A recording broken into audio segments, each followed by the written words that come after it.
आप middle class family से आते हो ना, और ख़ास करके आप अपने माँ बाप के अकेले हो। तो वहाँ से जब आप मुंबई के लिए निकले तो आपके माइंड में था कि मैं राजा और एक धोबी की कहानी थी।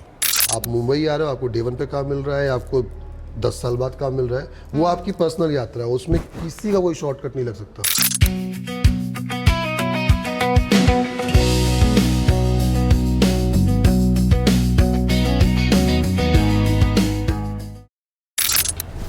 नमस्ते मैम। नमस्कार। आज के इस कार्यक्रम में आपका स्वागत है। धन्यवाद। आज हमारे साथ है फेमस एक्टर, अभी तो उनको फेमस ही बोलना पड़ेगा क्योंकि अभी उनकी लेटेस्ट मूवी जो आई है मर्दानी 3, एक पिंकू के किरदार में ये छा गए हैं। तो मुझे लग रहा है कि मैं कहाँ से शुरुआत करूँ। आज का टाइम पूरा आपके लिए है, तो आप जहाँ से मर्जी वहाँ से शुरुआत करिए। इनके इंट्रोडक्शन देने के लिए मुझे ज़्यादा कुछ बोलना नहीं पड़ेगा। मैं अगर इनका नाम ही लूँगी ना कि आदेश पंडित, तो भी आप जान जाएं कि आदेश पंडित कौन है। तो एक्टिंग करियर की शुरुआत आपकी कहाँ से हुई? एक्टिंग इन सेंस अगर मैं बोलूँगा आपको तो शायद जब करीबन 3rd या 4th स्टैंडर्ड में मैं था, तब से स्कूल में जो छोटे मोटे प्लेज होते थे, 15 अगस्त 26 जनवरी जो भी फंक्शन होते थे, तो मैं उस टाइम पे कुछ ना कुछ करता था। कविताएं या देशभक्ति गाने, ये सब चीज़ें करता था। उस टाइम पे मतलब कभी प्लेज वगैरह नहीं किए थे, पर 7th या 8th तक आते आते शायद मैंने पहला प्ले किया था स्कूल में। ओके। और वो करके मुझे बहुत मज़ा आया था। और वो मतलब वो कहानी मुझे अभी भी याद है। कुछ ऐसा था कि एक राजा और एक धोबी की कहानी थी, जिसमें धोबी अपने गधे को पढ़ाई के लिए कहीं भेजता है। ऐसा कुछ कहानी था, मुझे पूरा याद नहीं है, पर कहानी कुछ ऐसी थी कि और राजा का जो बेटा था उसको भी वो बोलता है कि तुम तो धोबी के गधे से भी गए गुजरे हो। अच्छा। तो उस पूरी कहानी में मैं वो धोबी बना था जो पढ़ाता था। ओके। तो वो बचपन था, तो पहला प्ले वैसा किया था। और ओके। उसके बाद क्या है, फिर पढ़ाई में रह गया, यही छोटे मोटे प्लेस चलते रहे। देखने का बहुत शौक था, तो गांव में देखने को क्या मिलता था, रामलीला, ये सब चीज़ें देखता था। मन बहुत करता था करने का, पर तब पॉसिबल नहीं होता था कि हाँ अभी पढ़ाई करनी है। घर वालों का ये था कि ये सब क्या करोगे करके, पढ़ाई करनी है।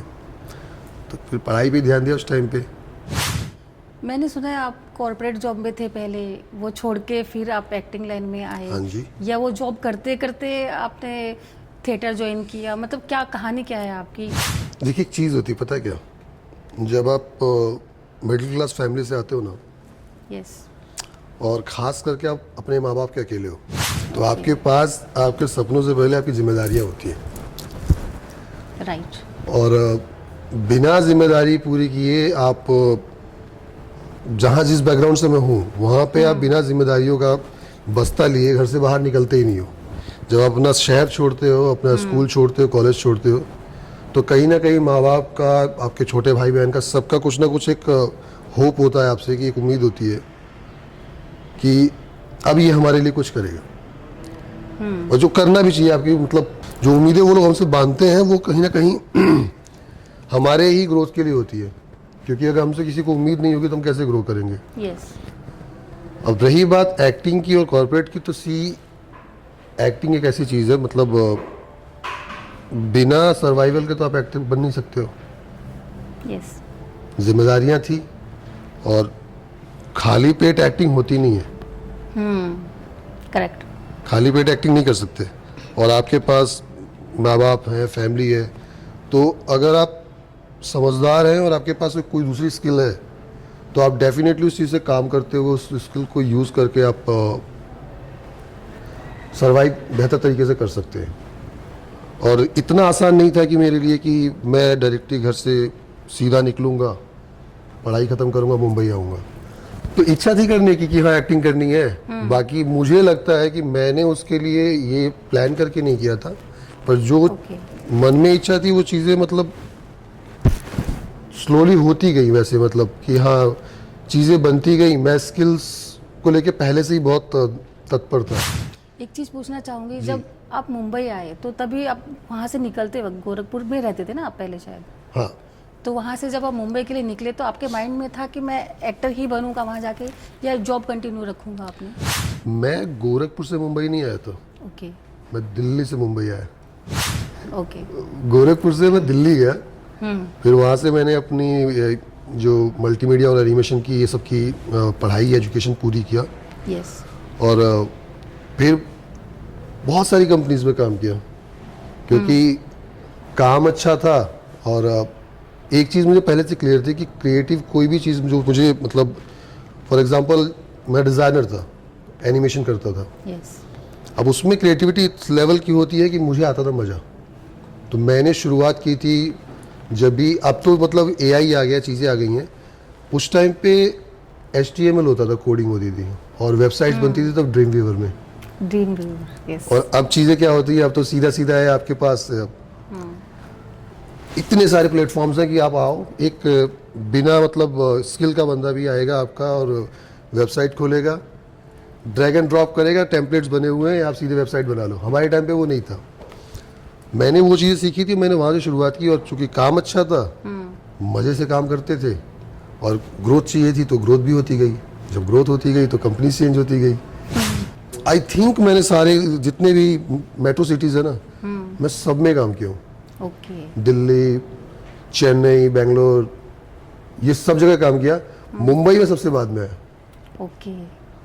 मुंबई, क्योंकि मुंबई में मैं एक बार आया था एग्जीबिशन के लिए, वो भी एज एन डिज़ाइनर, तो गोरेगांव में। तो मुंबई ने आपको पकड़ लिया, रोक लिया इधर ही? मुझे लगता है ना कि ऊपर वाले की जो इच्छा होती है वो सही समय पे सही चीज़ देने की होती है। Yes. क्योंकि कई बार आपको ज़िंदगी तैयार कर रही होती है कि आप तैयार हो जाओ, तब आपको उस सिचुएशन के सामने रखा जाए। आपको पहली मूवी कब मिली? पहली फिल्म मैंने मणिशंकर जी का जो भैरव प्रोडक्शन है, ओके। उनके साथ में की थी 2021। हाँ, 2021 में किया था। पूरी फिल्म हैदराबाद में शूट हुई थी, और आई थिंक 22 में, या हाँ 2022 में या 2023 में वो रिलीज हुई। 23 में रिलीज हुई है, OTT पे रिलीज? OTT रिलीज था, दैट्स वाई मैं कंफ्यूज हो रहा था। Yes. 2023 में रिलीज हुई है। और पहले था, क्योंकि बीच में जो कोविड आया तो उस टाइम पे पहले उनको था कि थिएटर में रिलीज करने वाले हैं, बट बिकॉज ऑफ कोविड और उस टाइम पे उतना क्राउड जा नहीं रहा था, पब्लिक उतनी थिएटर्स में, तो इसलिए उन्होंने फिर बाद में OTT पे किया।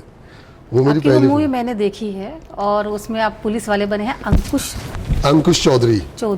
वो एक कैरेक्टर था, वो हाँ, बड़ा मजेदार कैरेक्टर था वो एक पुलिस वाले का कैरेक्टर, और अभी पिंकू का कैरेक्टर, मतलब आप अपने आप को ना रोल में ऐसा ढाल लेते हैं ना कि कोई कह नहीं सकता कि ये इससे पहले पुलिस वाला था। तो और इसके बाद भी आपने बीच में शायद क्लेम करके एक movie the clan. The clan, या वो एक इंडिपेंडेंट फिल्म थी, और बड़ी प्यारी फिल्म बनाई थी। डायरेक्टर है उसके GLN, मेरे बड़े ही अजीज हैं, वो बहुत क्लोज हैं। उन्होंने वो फिल्म बनाई थी, और सबसे बढ़िया बात है जो दर्शकों को शायद नहीं पता होगी जिन्होंने वो फिल्म देखी हो, पूरी फिल्म आईफोन से बनी है। ओके। सिर्फ आईफोन, कोई इवन ट्राइपॉड नहीं, कोई कुछ नहीं, हैंडेड आईफोन से बनाया उन्होंने पूरी फिल्म। वाओ। और उसके लगभग 90% जो सीन्स हैं वो सब गोरिल्ला शूट है।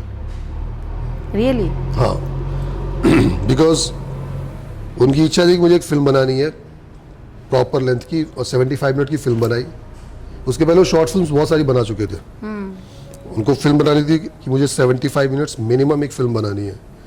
पर वही है कि इंडिपेंडेंट आप जब बनाते हो, आप तो आपके पास उतना बजट नहीं होता है, यस। परमिशन नहीं होती है, उतने इक्विपमेंट नहीं होते हैं। मैंने ही डिसाइडेड नहीं, मैं आईफोन से बनाऊंगा।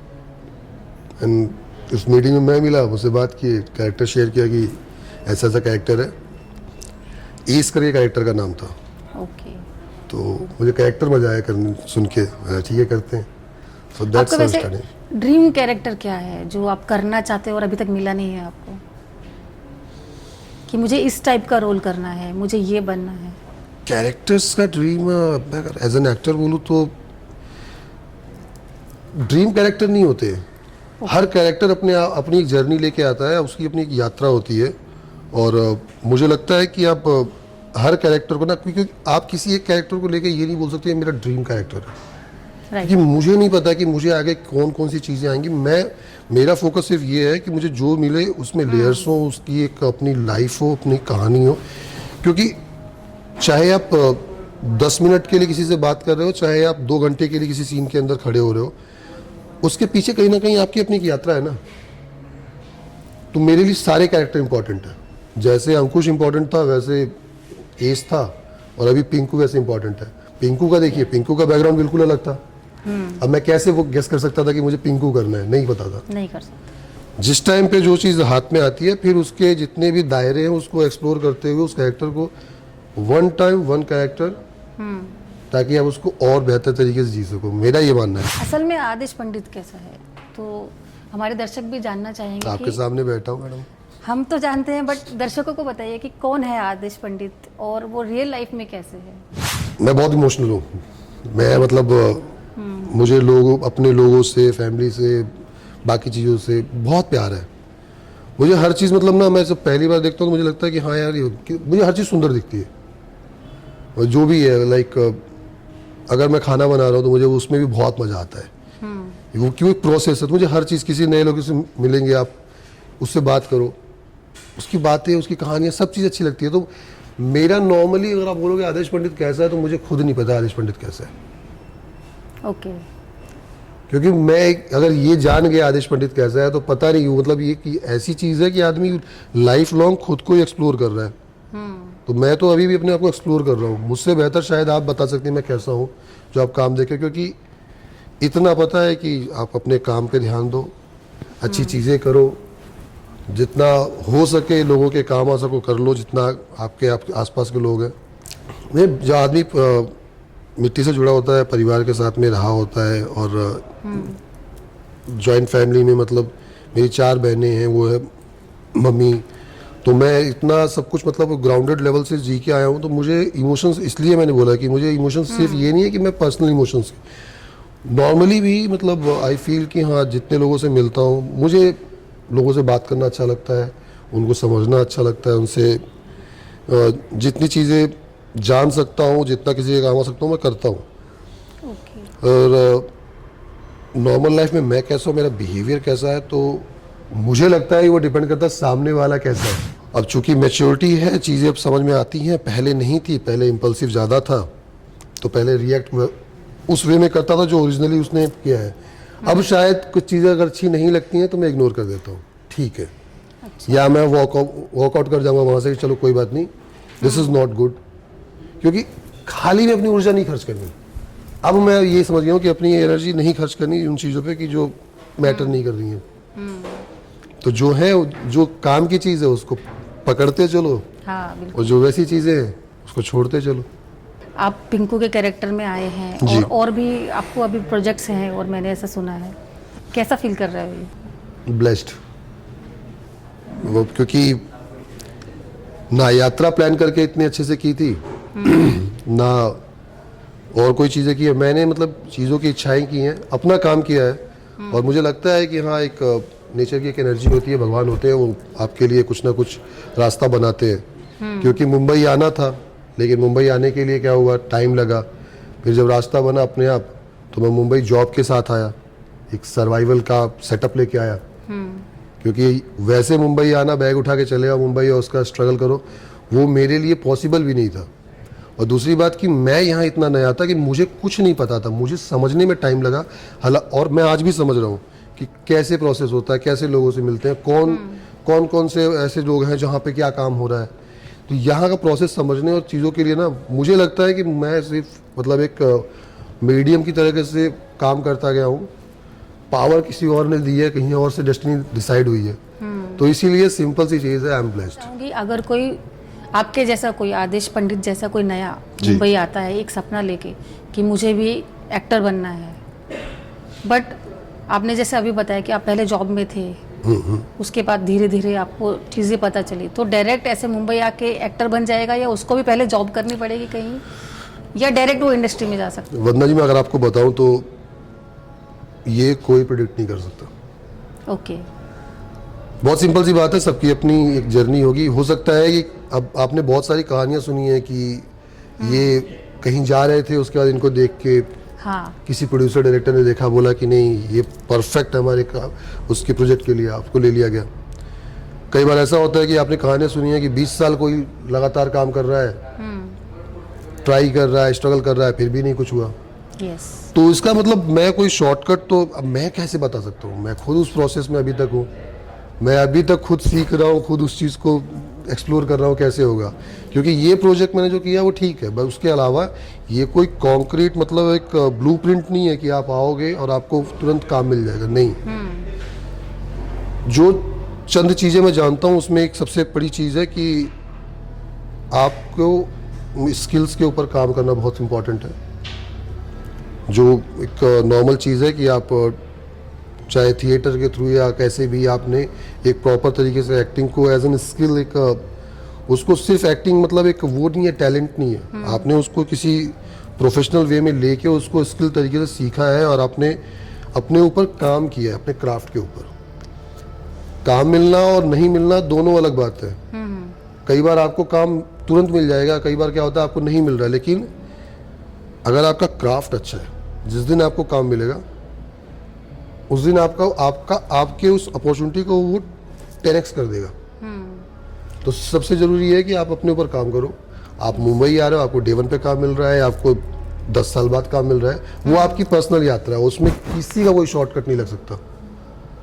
तो थिएटर करना ज़रूरी है या विदाउट थिएटर करे भी अगर कोई एक्टर आता बहुत है? सारे उदाहरण हैं जो बिना थिएटर के भी ओके बड़े एक्टर हैं, बहुत अच्छा काम कर रहे हैं। और आप खुद जानते हो कि ऐसे बहुत सारे नाम हैं जो डायरेक्टली फिल्मों में आए हैं और बहुत अच्छे एक्टर हैं, बहुत अच्छा काम कर रहे हैं, पर उन्होंने उसके पहले बहुत सारी चीज़ों पे काम किया है, स्लोली ग्रो किए हैं, अपने ऊपर बहुत सारी वर्कशॉप्स अटेंड किए हैं।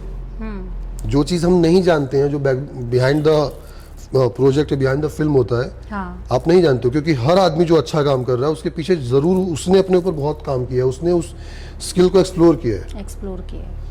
बहुत सारे ऐसे लोग जो थिएटर से आए हैं, उन्होंने कोई और जगह से कुछ भी नहीं किया है। हमारे यहाँ सबसे बड़ा एक्टिंग का जो स्कूल है NHD FTI, 2 जगह है। बहुत सारे एक्टर्स आते हैं जो इन दोनों जगह से नहीं है, यस थिएटर करके आए हुए हैं, बहुत अच्छा। उनका काम देखो आप, आजकल OTT पे ऐसे बहुत सारे आर्टिस्ट हैं, आप उनका काम देखोगे ना, मोहब्बत हो जाएगी उनके काम देख के, मतलब लगता है कि क्या कर रहे हो। तो अगर आपको आज का एपिसोड पसंद आया हो तो please do like, share and subscribe. They are doing good work and thank you so much having me here. Thank you so much. Thank you.